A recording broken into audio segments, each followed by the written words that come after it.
She told me she was leaving for a week with another man, and everyone thought I'd sit there and swallow it. They thought I'd cling, argue, beg. Instead, I did exactly what she dared me to do, just not the way she expected. Before we dive in, make sure to subscribe, like, and leave a comment if you enjoy these real-life twists. It helps the channel more than you can imagine. It started on an ordinary Tuesday night. The kind where the house is quiet after dinner, the TV murmurs in the background, and life feels steady.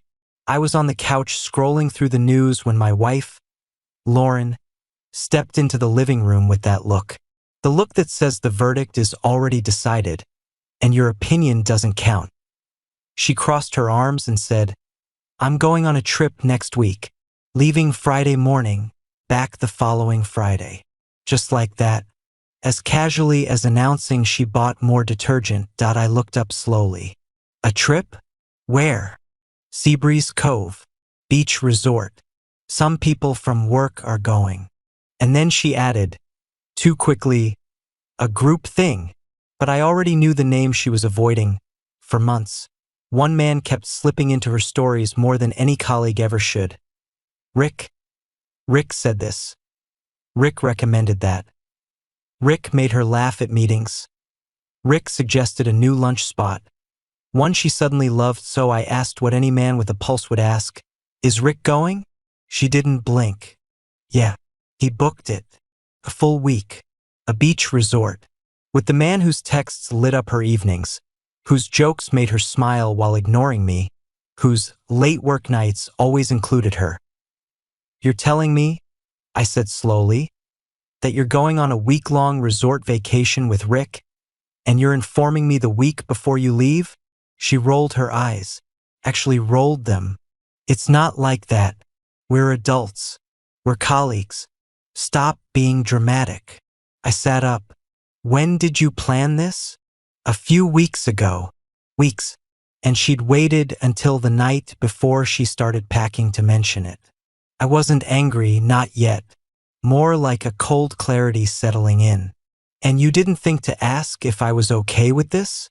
Her face shifted, patience gone, softness gone, everything gone. I'm not asking for permission, she said in a voice so flat it could have been carved from stone. I'm going. If you don't like it, then get a divorce. She tossed the words out like a challenge, like she knew I wouldn't dare call her bluff. But I didn't shout, didn't argue, didn't even raise my voice. I just said, got it. She blinked, confused, maybe even unsettled. That wasn't the reaction she'd rehearsed in her head. She expected a meltdown, a fight, begging. Instead, I gave her silence. She shrugged, went to pack, humming like she hadn't just cracked something open in our marriage. I listened to the closet doors slide, the wheels of her suitcase bumping across the floor, the sound of someone preparing for a vacation that wasn't just a vacation. That night, I lay awake while she packed in the next room, each zipper pull confirming what I already knew. She wasn't slipping away. She had already left. I stared at the ceiling, feeling something shift. Not pain, not confusion, something sharper, cleaner. The next morning, she was already dressed when I came downstairs, wearing a new sundress I'd never seen before. Something bright, breezy, chosen for someone else's eyes. I'll text when I land, she said, scrolling her phone, probably texting him. Have fun, I replied calmly.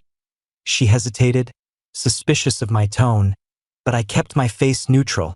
She left without a backward glance, suitcase rolling loudly across the driveway. I stood at the window and watched her drive away, humming behind the wheel like she was in a commercial for freedom. And as soon as her taillights disappeared, I pulled out my phone and made a decision she never saw coming. She wanted unilateral choices. Fine. I could make 12.by 7 a.m. I was already searching for divorce attorneys. And I wasn't wasting a single minute. By Monday morning, I was sitting across from a divorce attorney named Grant Wallace, a no-nonsense man with silver hair and the kind of calm that comes from decades of watching marriages collapse in slow motion. Our phone consultation had already impressed me. He didn't waste time, didn't sugarcoat, didn't try to probe my feelings. He dealt in facts, not therapy. 7 years married, no kids, house in your name, separate cars, one shared checking account, he said as he typed. This is clean, very clean. When I mentioned the trip, Rick, the late nights, the months of emotional drift, he nodded once, sharply. We can file Thursday. He pushed the papers toward me. Sign here. I signed without hesitation. No trembling hands. No second thoughts. It felt like signing for a package, routine, efficient, necessary. After I left his office, I drove home in a strange, focused calm. Something inside me had locked into place. The house felt different when I walked in, quiet, almost listening. I spent the evening going through each room with methodical precision, taking her clothes from the closet, her bottles from the bathroom, her books from the shelves, her decor from the walls. I packed everything into labeled boxes and stacked them neatly in the guest bedroom. It wasn't revenge. It was clarity made physical. The house breathed easier without her things scattered through it, like even the walls had been waiting for this moment. Wednesday night, my friend Dave called. We'd known each other since college, and he was one of the few people who sensed something was deeply wrong long before I admitted it to myself. How you doing? He asked. Fine, I said. No, you're not, he shot back. Your wife is on a beach trip with a guy who's been circling her for months. You can talk to me. I looked at the boxes in the hallway. I'm handling it, I said simply. What does that mean? I'll tell you when there's something to tell. He didn't press. He knew me well enough to hear the finality in my voice. Thursday came and went like a quiet countdown. I worked from home, answered emails, took Zoom meetings, made small talk with coworkers who had no idea that my life was shifting under the surface.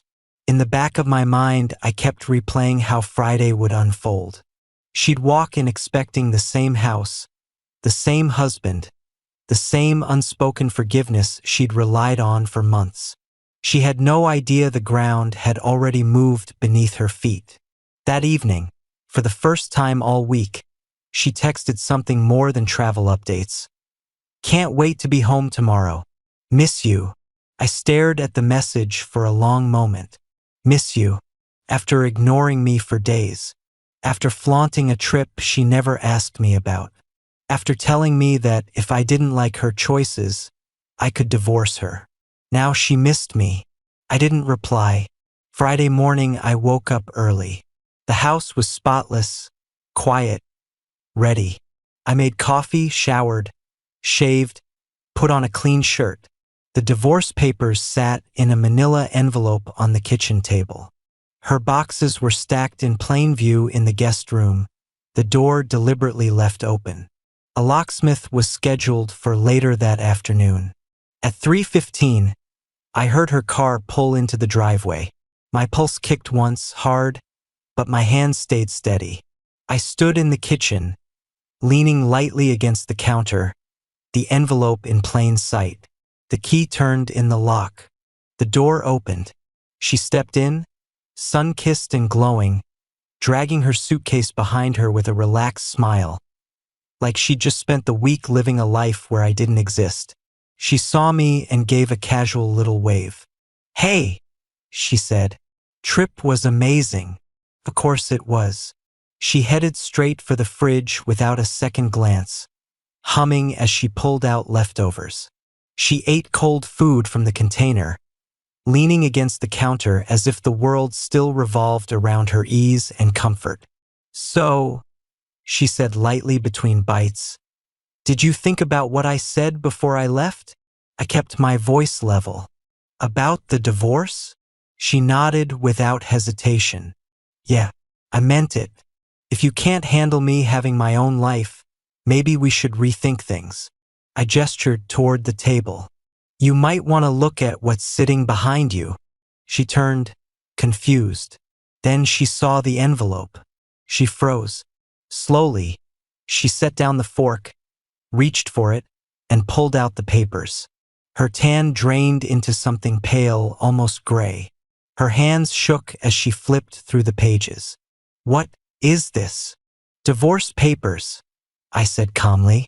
"Just like you suggested." She looked up at me, eyes wide, and for the first time in months I had her full, undivided attention. "You're joking," she whispered. "No," I said. "I'm not." She stared at the papers again, then back at me, something breaking across her expression like a storm. "You filed these while I was gone?" "Tuesday." She blinked, stunned. "You didn't even call me. You told me to get a divorce. I followed your instructions." She slammed the papers onto the table. "I didn't think you'd actually do it." "That," I said, "is not my problem." Shock flooded into anger, anger into panic. But I didn't move, didn't raise my voice, didn't take it back. The line had been drawn the minute she packed that sundress. And now she finally understood that I wasn't the one standing on the edge anymore. She stared at me as if the floor had disappeared under her feet. Her breath came in quick, uneven bursts, and she kept glancing between the divorce papers and my face, like one of them had to be lying. "Where are my things?" she finally managed, voice tight. "Guest room," I said. "Everything's packed." She blinked rapidly. "You packed my things? Made it easier for you." Her mouth opened like she wanted to argue, but nothing came out. Instead, she walked stiffly down the hall. A moment later, I heard her gasp when she saw the boxes. Tidy, labeled, undeniable. When she returned, the shock had hardened into fury. "You had no right to touch my stuff."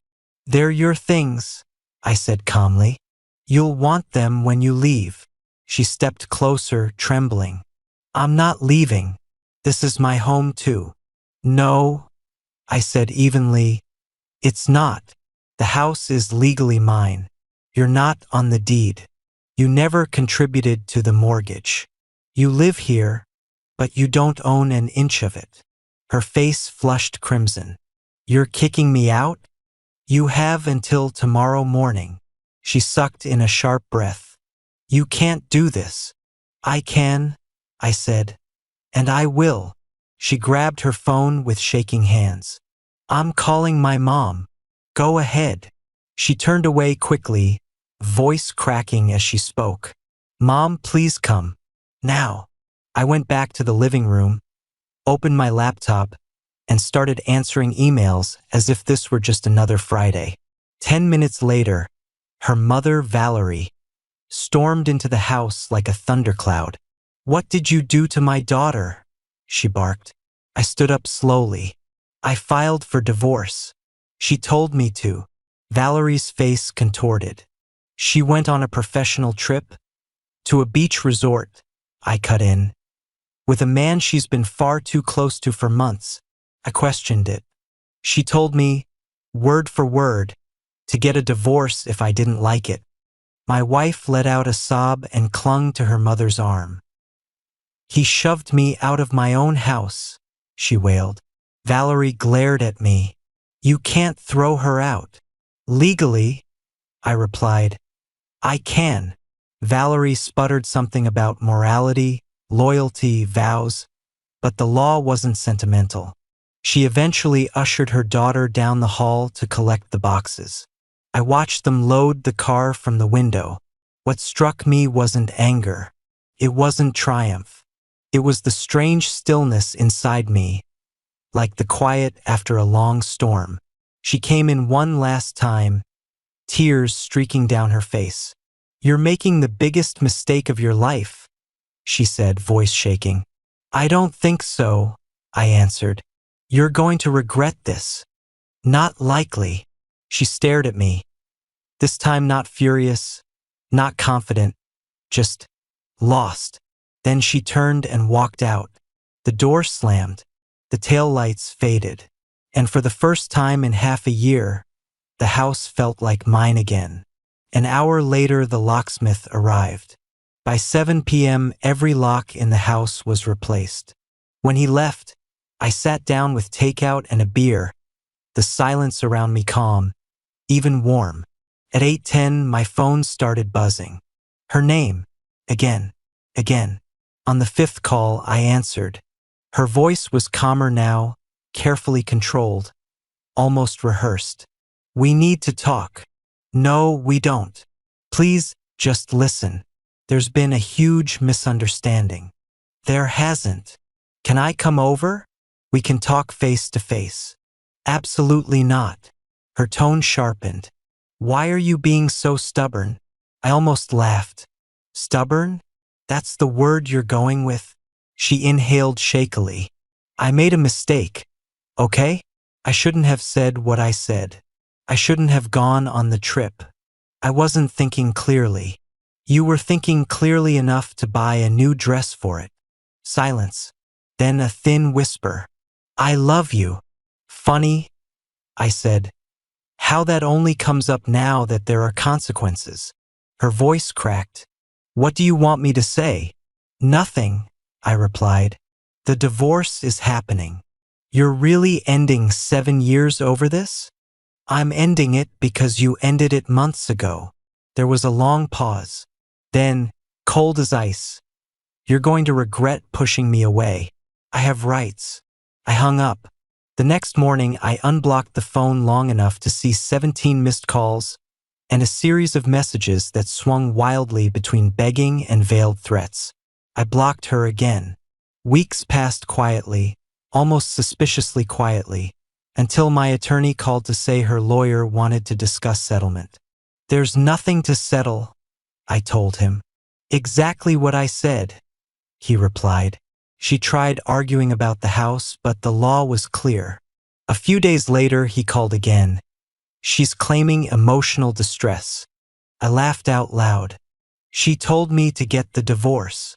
We'll handle it, he said. Days turned into a rhythm. Work, gym, a life uncluttering itself. Then one Friday evening, at the grocery store, I ran into someone I never expected. Lena, a coworker of hers who'd supposedly joined the resort trip. She looked startled when she saw me. Quick question, I said. Were you on that trip with Lauren and Rick? Her face flushed. I couldn't go. Something came up. So it was just them, I said quietly. She hesitated, then nodded. I told her it was a terrible idea. She paused, then added almost reluctantly, and they aren't together anymore. He ended whatever it was a few days ago. I thanked her and walked to my car.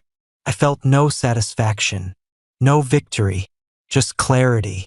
A week later, I received a long email from my ex.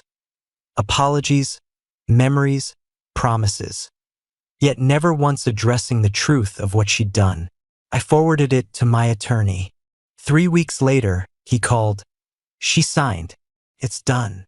After a brief court appearance, I walked out of the courthouse feeling lighter than I had in years. Time moved, life steadied, and one evening at a cafe, I found myself laughing with someone new. Not avoiding the past, simply not living in it anymore. And as I drove home that night, I realized something simple and undeniable. The quiet I lived in now was worth more than the chaos I'd left behind. She once told me, "Get a divorce if you don't like my choices." Turns out it was the best advice she ever gave me.